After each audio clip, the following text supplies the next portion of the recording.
Por eso no es rara esta exhortación del Señor a obedecer. Y cuanto más cuando reconocemos que el salmista, aunque tal vez no se daba cuenta, estaba describiendo a Mesías, a Jesucristo. Así es. Y cómo tenemos que escucharlo y obedecerlo. Nosotros no tenemos otra opción, sino también, como dice acá, seremos destruidos.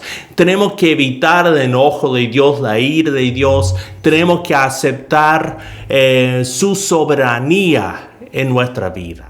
Dame tu palabra, Señor. Quiero conocer de tu amor en todo lo que digo, oh Dios. Que sea tu palabra mi voz. Gracias por acompañarnos aquí en el programa Lea la Biblia. Yo soy Timothy Archer, aquí en Montevideo. Y yo soy Bruno Valle desde Managua, Nicaragua. Bienvenidos a Lea la Biblia esta semana. Seguimos examinando los salmos. La vez pasada vimos el primer salmo. Hace falta examinar el segundo salmo porque es de mucha importancia. Empieza como un salmo de coronación de un nuevo rey. Describe el comienzo del reinado de un nuevo rey de Israel. Y es muy posible que fue escrito para ser leído en esa ocasión. ¿Hay alguna cosa que nos hace pensar eso? Bueno, la primera cosa que nos hace pensar es que Dios dice que hoy mismo te he engendrado. Claro. Los reyes de la antigüedad solían identificarse como hijos de las deidades. El rey de Israel se presenta como hijo de Dios y el salmo parece estar hablando del día que se estableció esa relación, es decir, el día de la coronación. Claro, y después se describe una ceremonia que los eruditos dicen que era común en aquel entonces, cuando un nuevo rey tomaba unas pequeñas figuras de barro que representaban a las otras naciones, a los enemigos del rey, y el rey los destruía con una vara de hierro. Eso lo vemos en el versículo 9, confirmando que estamos viendo una coronación. Sí, es interesante esa metáfora, ¿verdad? De la destrucción de los muñequitos de barro para darle el dominio, es un símbolo de dominio. Bueno, pero también hay buenas noticias, buenos deseos aquí en este salmo.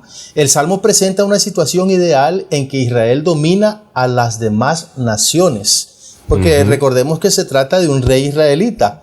Esa situación nunca existió. Israel nunca llegó a ser la potencia más fuerte del Medio Oriente, pero en un salmo de coronación esto era uno de los deseos. Como yo imagino que es en la toma de posesiones de líderes del mundo, tanto reyes como presidentes. Por un lado podemos decir que los políticos y gobernantes siempre han exagerado en la importancia de su poder.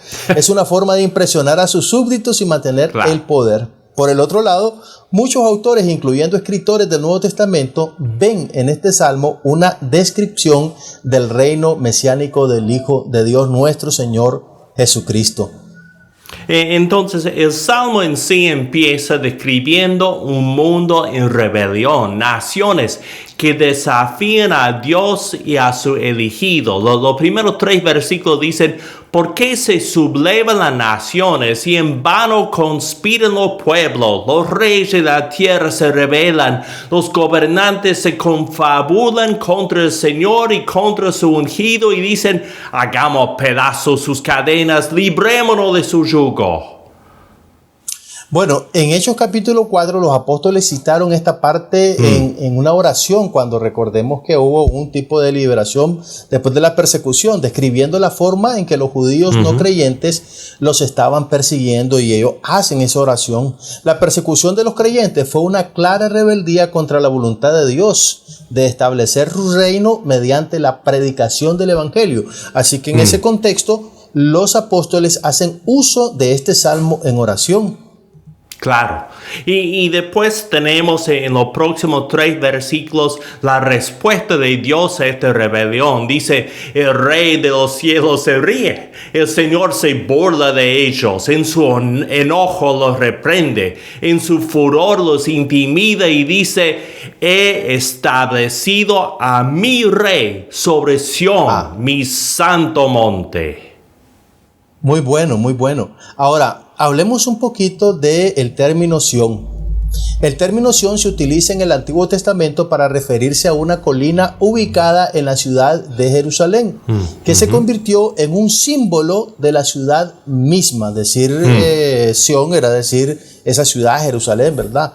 La colina de Sión fue el lugar donde el rey David estableció su ciudadela y donde construyó su palacio. Eso es una elección estratégica, geográficamente hablando. La elección de Sión, de esa fortaleza.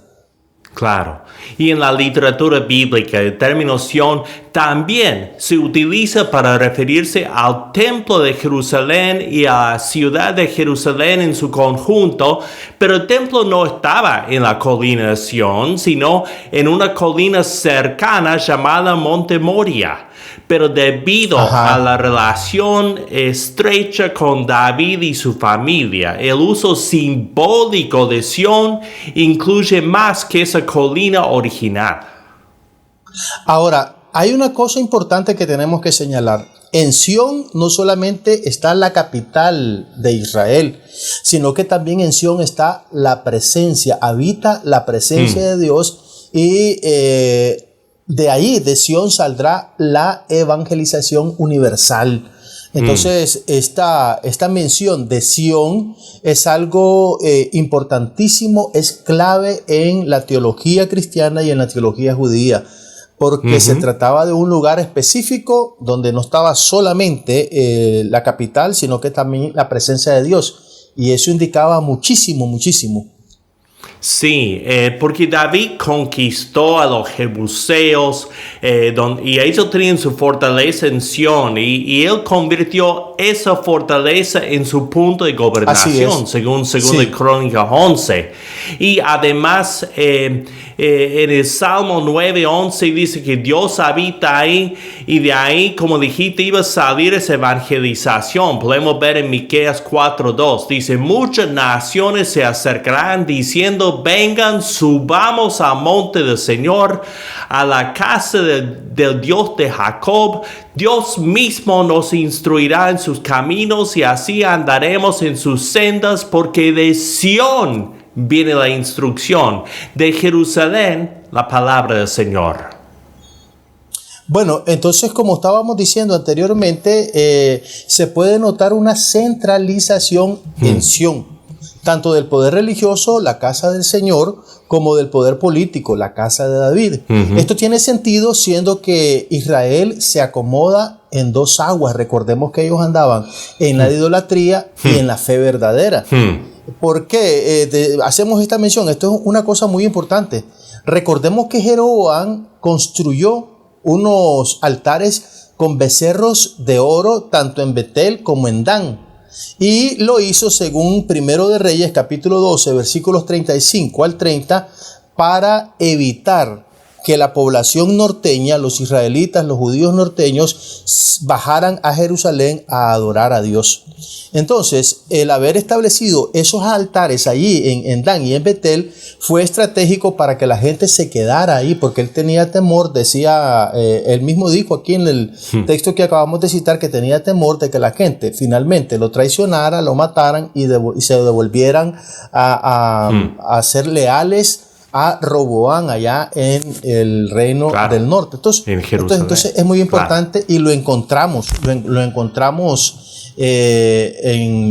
alusivo en este Salmo 2, ¿verdad? Y pasando a la tercera sección, Dios da su respaldo al nuevo rey. Dice en el versículo 7, yo proclamaré el decreto del Señor. Tú eres mi hijo, me ha dicho. Hoy mismo te he engendrado. Pídeme y como herencia te entregaré las naciones. Tuyos serán los confines de la tierra. Las gobernarás con puño de hierro. Las harás pedazos como a vasija de barro. Debemos notar donde dice puño, algunas traducciones dicen vara. Sí. Es verdad. Ahora, esta parte de la escritura es citada en Hechos, por ejemplo, capítulo 13, versículo 33, en Hebreos 1:5, en Hebreos 5:5, y cada vez que se refiere a este versículo. Este versículo se aplica a nuestro Señor Jesucristo en el cristianismo. Entonces, se trata de, para los autores cristianos, una profecía referente a nuestro Señor Jesucristo. Claro. Claro.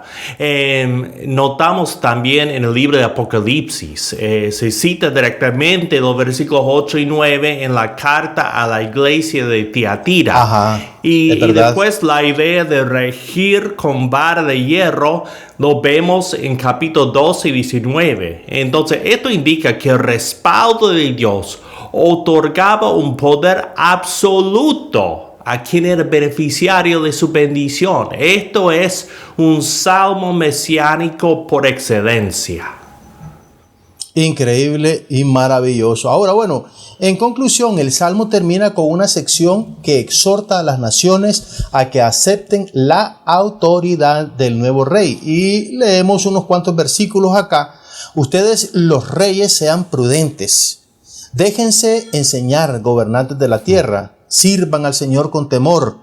Bésenle los pies, no sea que se enoje y sean ustedes destruidos en el camino, pues su ira se inflama de repente. Dichosos los que en él buscan refugio. Mira qué importante esto, ¿verdad? Sí, tiene que ser así, porque este es un texto de entronización. Nada más ideal que hacer un llamado a la obediencia, ¿no?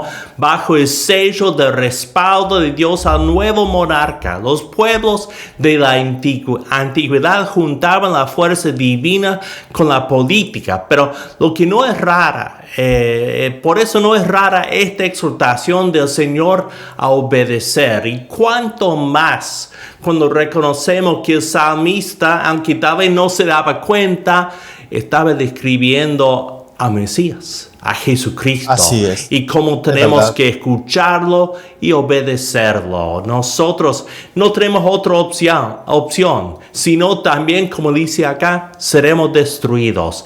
Tenemos que evitar el enojo de Dios, la ira de Dios. Tenemos que aceptar su soberanía en nuestras vidas. Bueno, vamos a continuar viendo los salmos en otro programa. Vamos a seguir con este programa después de esta pausa. Estos son los salmos reales en 60 segundos. Varios de los salmos en nuestra Biblia fueron escritos en honor al rey, generalmente en un momento de su coronación o después de alguna victoria. Estos salmos incluyen alabanzas al rey, oraciones por su protección y bendición y también imprecaciones contra sus enemigos. En algunos casos, los salmos reales refieren a un rey específico como David o Salomón, mientras que en otros casos refieren al rey en términos más generales. Los salmos reales también pueden incluir profecías sobre el futuro Mesías o rey ungido por Dios que vendría a gobernar con justicia y traer la salvación al pueblo de Dios. Estas profecías se cumplieron en la persona de Jesucristo, el Rey perfecto, el Rey justo, el Rey eterno. Son los salmos reales en 60 segundos. Padre Santísimo que estás en los cielos, oh Padre, buscamos tu misericordia. Sabemos que somos pecadores, que te hemos fallado, que no cumplimos con tu santa voluntad. Pedimos, oh Padre, que nos perdones, que nos limpie de nuevo con la sangre de Jesús y que nos des fuerza para seguir en tu camino. Pedimos esto en el nombre de Jesús. Amén.